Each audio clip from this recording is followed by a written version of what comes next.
Greetings, everybody. I hope the night has received you well and the day has left you hungry for more tales. 1971 and 1972. Yeah, the years go by. Nixon was president. The Godfather movie was released. Libertarians had their first convention, and I was drafted for military service. I remember it like it was yesterday. I was 18 and just graduated high school in May. My mother and father were there to see me released into the world of hard work and dedication. However, that was not the case as I decided to fight for a cause and signed up for the Army in June of 1972. After 3 months of boot camp, learning how to fight hand-on-hand combat and weapons training, I was shipped off from my boot camp to the home of Travis County, Texas, to San Diego to be deployed. While in San Diego, I was shipped on a plane to a mysterious land known as Vietnam. I had only heard about the mysteries of Vietnam in the local news. It was mostly stories about missing in action and prisoners of war in the North Vietnam camps, which I heard about. These men who were found deep in the jungle slaughtered to death by the red evil known as the Vietcong. However, I still continued with no regrets, thinking I was going to fight for the freedom of the Vietnamese people from an evil cause and liberate them for the better good of the world. Going from San Diego to Vietnam was a harsh plane ride, especially with all the storms going on across the Pacific Ocean. However, to pass the time, I talked to some of the other fellows on the plane. First was a guy from Austin, Texas, known as Paul. Paul was an 18-year-old high school flunk who decided that his only path after school was to go into the Army. Paul's sense of employment made him a happy man with no real problems. There was also a kid from California named Carson, who was from Stockton, California. Carson was of half Vietnamese, half Irish descent and decided to fight for the South Vietnam's cause. He spoke fluent Vietnamese and English from his mother's side, and he would always be cracking swear words in Vietnamese. He obviously was the quirkiest kid from the group, and being this 20-something fellow who's always cracked jokes to make everyone feel better. I soon befriended the two fellows, and we were the best buddies after the end of the flight. We arrived at the military base in Saigon and were allowed a few days to roam the city before the deployment into the jungle. While time was on my side, I ventured into the streets of Saigon. I stumbled on an old bookstore in which I took a peek inside to reveal thousands of books, mostly written in Vietnamese. The woman behind the counter looked at me and then went to the back. I decided to look at the folklore section, which was full stories told by locals and traditions past. I then saw a book in English, which looked a little worn, and decided to take a peek. I opened up to page 1 and found the image of a frightening dragon with large red eyes. I wasn't scared, but decided to read the story anyway. It mostly talked about a dragon which roamed the jungle, looking for prey unless someone had offered a sacrifice. After reading it, I thought it was the cheesiest read I'd ever laid upon. However, as I turned around, the shopkeeper looked at me and said politely in English, "You better walk with your eyes open in those trees," and then walked away.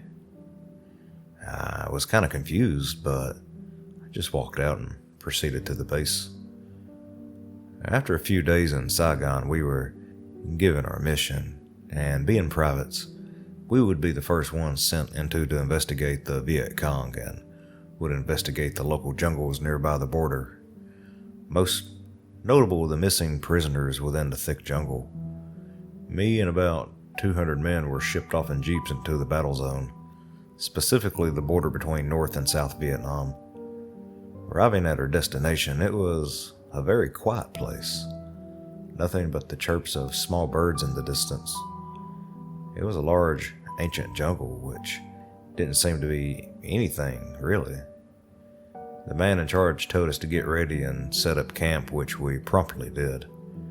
His name was Sergeant Rogers, and he was a ripped guy who had to be over 250 pounds. He walked like he had to be doing something at all times, but was not one of those yell-at-your-face fellows. Instead, he treated the men in his brigade as if he was just another soldier, just a soldier giving orders. After a few hours of setup, Carson, Paul, and I were sent off to investigate the thick jungle. Grabbing our guns, we quietly walked through the middle of the jungle, scouting for anything that we could see. The place was quiet, and we heard nothing but the chirping of bugs in the distance and the occasional bird. If it wasn't for the war that was going on here, this would be a beautiful vacationing spot. After a few hours of scouting and seeing nothing, we headed back to base camp, but not before Carson saw something crude in the distance. It looked like something man-made, like a big rock building of some sorts. We then approached the huge building only to find that it was a large abandoned temple of sorts. We approached the temple thinking something could be in there, but only then heard footsteps of someone yelling in Vietnamese a few hundred feet away. It was the Vietcong. We then came back to camp and told our superiors the story of some temple in the middle of the jungle. He just laughed and said those were old Buddhist temples which had long been forgotten. Even though our superior didn't care if we still were deeply interested in these temples. Another day and we were picked up again to scout out the jungle. And this time, we decided to venture deeper into the thickness of the vines and trees. After a few miles of venturing into the jungle, we saw a camp of the Reds. It was an encampment of a few hundred men, which were just a mere 100 yards from us. We just looked at them and looked at their entire encampment, not seeing any prisoners. We scouted the thickness of the jungle for a few hours, writing a daily log of what we saw and reported to Rogers, which was mostly how many troops, how far away, etc. We stayed at the side of the camp for a few hours when a red soldier approached us in the distance, not seeing us. He pulled something out of his pocket and we were ready for the worst, however.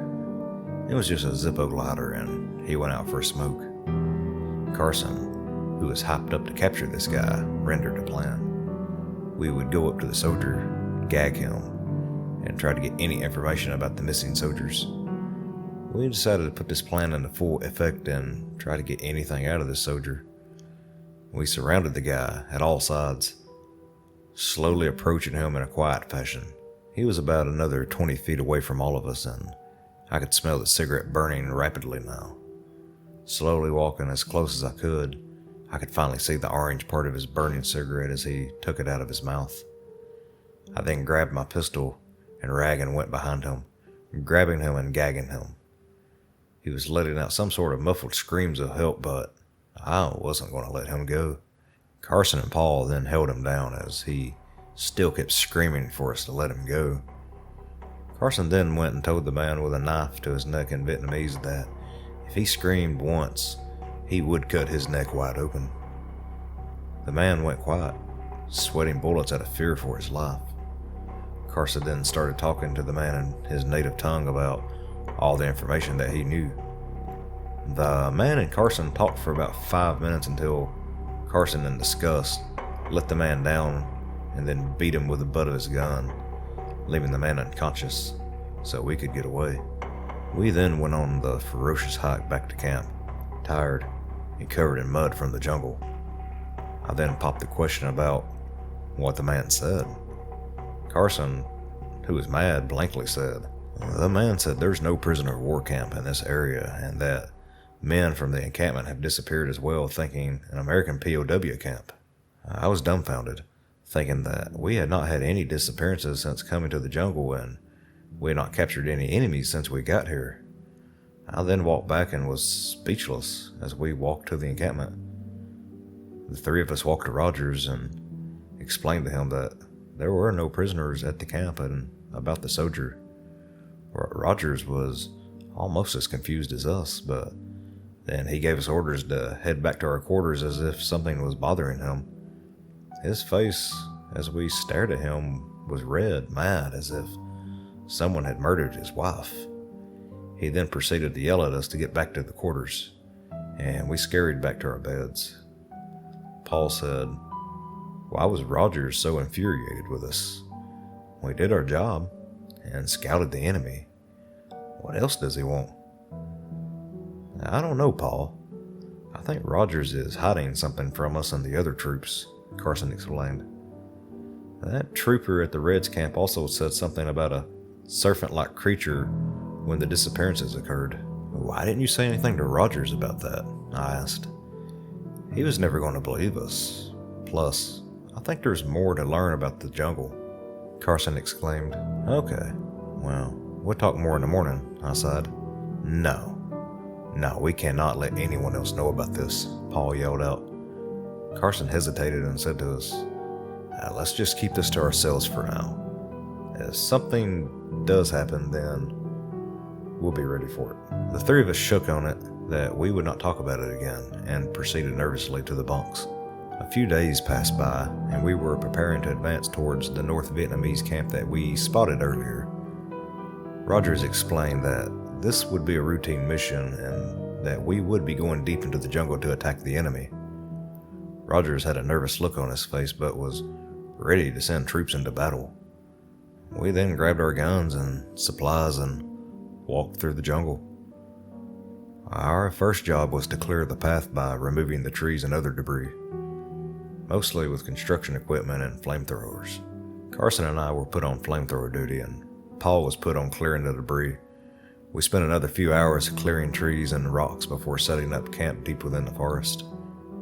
We began setting up sandbags and digging holes, preparing for the attack. And then we saw the Vietnamese. It was a counterattack force a few hundred yards away. We then grabbed our guns, and a firefight soon engulfed the two forces, and we battled deep into the night. And bullets were grazing past me and Paul as we reloaded our guns. Paul had killed about 10 to 12 of the enemy before Rogers yelled out for the big guns. I was lucky if I had even shot one or two of the guys, as it were my first battle with real people. The grappling guns began firing on the enemy as many of the Vietnamese were underpowered and weapons running at us. We began taking them down with all the firepower we had. We began to cheer, but it wasn't for long as more of those Reds kept appearing in the trees. Their bodies were just piling on top of one another with the evil in their eyes. Then everything started to fall apart. Snipers in the trees began to pick us off one by one, killing many of the good men around me. Paul was grazed in the leg, and Rogers yelled out for retreat. All of us began to fall back as more and more bodies from our side began to fall. Rogers by then was already off the battlefield, and most of the survivors were running towards the south. I then heard Paul crying out that he was shot in the leg. I grabbed him and put him over my shoulder with Carson giving us cover fire. It was then that we were almost surrounded and began to run eastward. I then shouted that the temple could be our place of refuge until the enemy left. We dragged Paul to the temple, which was a long 2-mile walk. We then saw the temple in the moonlight with its ancient vegetation growing all over the old stone walls. I began hearing shouting behind us as we ran into the temple. It was dark and quiet for most of the night. I walked outside to find a few of the Reds looking at me, saying that I was in the temple, but they looked terrified with a blank expression. They ran off shouting something in Vietnamese. They were yelling out, "Con Rung, Con Rung." Confused and pissed off, I sprayed a bunch of bullets towards them and ran back into the fortress. I then said to Carson that those bastards were gone and they were running for their lives back into the jungle, not telling him what they said. Carson was busy tending to Paul's wounds, which were getting better, but he could still not walk on his own. I proceeded to walk through the old temple to get a feel for what we were in. Mostly what I found were statues of some fellow I didn't know and paintings of dragons everywhere. The drawings depicted people running out of a temple into a jungle being chased by a dragon-looking creature. The creature was yellow with red eyes and a red stripe. It had sharp teeth and a sinister face while looking like it was going to devour somebody. I then walked deeper into the temple with my lighter, looking at these paintings of this dragon which would do anything from sitting on the top of some temple devouring people. I was deeply into these drawings when I heard a large bump at the end of the corridor. Yeah, it was Carson. He then looked at the drawings and was shocked by the content. He said that they were from a local dragon legend. According to Carson, the Vietnamese, like many East Asian cultures, were very intertwined with the dragon in their stories. He didn't know this particular story, but he said that dragons in Vietnamese culture were often said to be bringers of rain, particularly in agriculture. He also said that they believed the dragon to be a father figure to the men, and it was even included in the creation stories. They signified that they brought much good to the world, but this dragon is very different from the ones in Vietnamese folklore. He said that this dragon was evil and was a vicious killer, not like the loving creatures typically depicted. Just as he was about to explain more, we heard the screams of Paul in the distance. We ran back to Paul as he explained that something was growling at him in the distance. We looked outside to see the silhouette of something in the distance just staring at us with those big red eyes. Yeah, it looked like some large bird with a body of a worm. It was growling and had a huge snout like a lion. It was hunched over the body of a man who was screaming for his very life as this monster just started eating him from his torso. The creature ripped flesh and tissue from the man, swallowing his intestines like spaghetti. It was then turned around and growled at us from the outside of the temple and began waving its wings. It then went off. We then saw its face as it tried breaking into the temple to have something to eat or kill. We ran deeper into the temple, into a large atrium, and stayed there for a few hours. Hearing the creature's snarls and screeching, it screamed, and it was banging on the walls of the temple trying to get us. We just remained in the atrium. Hours passed, and it went silent for a while. We heard the occasional bird.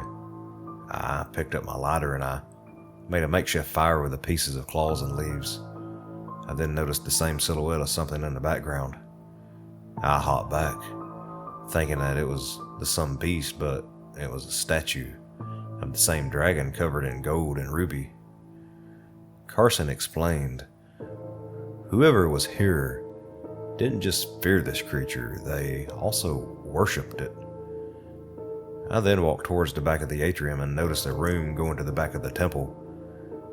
It went to a long line of stairs which proceeded to a room with an opening big enough to fit the dragon. Inside the room, there were drawings of dragons everywhere, and a large altar big enough for a human to be sacrificed. It was covered in dirt and leaves, but it was definitely for sacrifices, as I found plenty of daggers nearby made of gold. I then heard a hiss above me, and I saw the dragon coming down with its claws. It missed me, but scratched me deep on the leg. I heard its musky breath from the other side of the cavern. It let out a roar, and I smelled the stench of rotting flesh within its grasp. I saw it trying to grab me from a corner of the room. I then ran to open the door to the back of the atrium, but not before it grabbed my leg. With its claws digging deep within my skin, I let out a shriek and I grabbed my revolver from its holster and shot it in the arm. It shrieked out and yelled, and I saw this as an opportunity to get out of there. I crawled back to the open door and escaped the beast by climbing back into the atrium where my colleagues were. We waited for daylight to come, which seemed like an eternity. Paul's bleeding was stopped, and then we picked him up and proceeded to walk out of the temple to civilization. My eyes then adjusted to the incoming daylight as we swiftly walked out of the temple towards the American camp. We walked for what seemed like hours, only to find a crew of mangled corpses of Vietnamese troops near a large tanker truck. They looked like they were ripped to shreds by nothing man-made. One of the men was ripped in half at the torso and missing his lower half. Another man was missing his body and only his head was left. Something had taken down an entire battalion of Vietnamese. We knew what did this, but we weren't going to stay around for the confirmation. We began to check the bodies and look for any necessary supplies, finding water and some painkillers. I suddenly heard in the distance a faint cry for help. We walked in awe towards the dying man. He was yelling that word in Vietnamese again, Con Rong. Carson then talked to the man, saying a few words about the serpent with wings and how it ambushed them. He talked to us for a few more minutes about the creature which would just not die, and that the creature severed a huge gash in his leg in an incoming attack which happened a few hours ago. He was able to survive for a while, but kept blanking in and out of consciousness. He then began going back into shock and kept shouting the same word until he died, Con Rong. By then, I was sick to my stomach and throwing up whatever content was in my body, trying to think to myself what the hell was going on. All I wanted to do was go home and never see this shit again.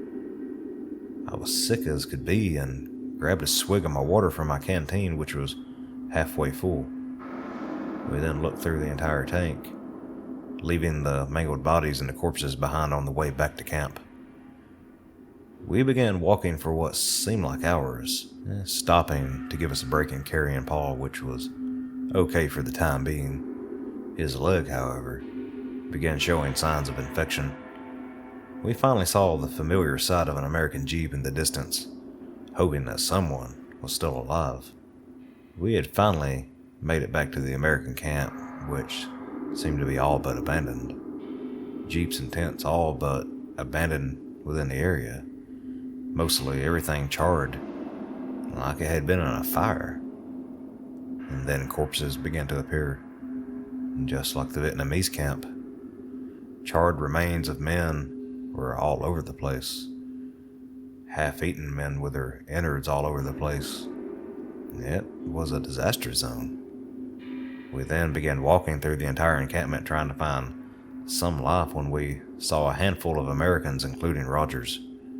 Rogers was loading up gasoline into a Jeep with a few injured and healthy people in it getting ready to leave.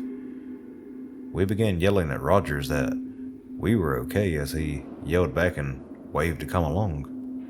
We dragged Paul to the Jeep and put him on gently. Many of the men on the Jeep looked injured, including Rogers, who appeared to be scarred out of his mind. He then said to us that everyone in the battalion was dead but us, and that we were lucky to be alive. He later said that no one from either side was alive, including the Vietnamese. He then paused and said, "After the retreat, we ran towards the base camp area we settled at before and stopped there for prep work in the morning. Then something came in the distance and began to attack us. That thing was everywhere, slaying troops one by one with its big red eyes and bloody teeth. It was flying around our Jeeps and then stopping anyone from leaving, charring men and cooking them to death, ripping men apart piece by piece. We ran into the nearby forest and hid in a small cave until that thing left. That was when I began finding survivors and found this Jeep." We then began talking about our own encounters with this creature and how it killed many men along the way. By the time we went explaining all of our stories, we had reached a small town outside of Saigon and went to the nearest American military post. That's where my story ends. After that horrible encounter, all 12 of us were relieved of our military duty due to PTSD, and were never given an explanation on that serpent. We were flown back to the States and then sent to a mental health division of the VA. There, the doctor said that the dragon was just a result of the stress we had endured, but I know what I saw. After the scramble, we all went our separate ways. As for the few others that had survived, I only know what happened to Paul, Rogers, and Carson. Paul, after returning home, had his leg amputated. He lived a nice life until he began having flashbacks of the dragon in the temple. He was later admitted to a mental health clinic in 1984, where he died a year later. Rogers, after returning home, worked at a local grocery store, where he later became the manager. However, due to the constant headaches and hearing voices, he committed suicide in 1995, leaving a suicide note about how he kept hearing voices from outside his window and seeing red eyes behind him. As for Carson, he still contacts me, and after returning home to get his degree in Eastern Religious Studies from the University of Michigan, he is still studying about the dragon in the tomb and has implied that he might go back to Vietnam and try to solve the mystery of the murders. As for all the other men slaughtered by the dragon, I don't know. It was never explained to me what happened to many of the people who perished by that dragon. In the end, I still know what I saw, and I know the other two men saw what I saw. That thing still stalks me in my dreams and in my sleep. The doctors from the VA say that it's stress of being in a war, but I know what I saw, and it was not a hallucination.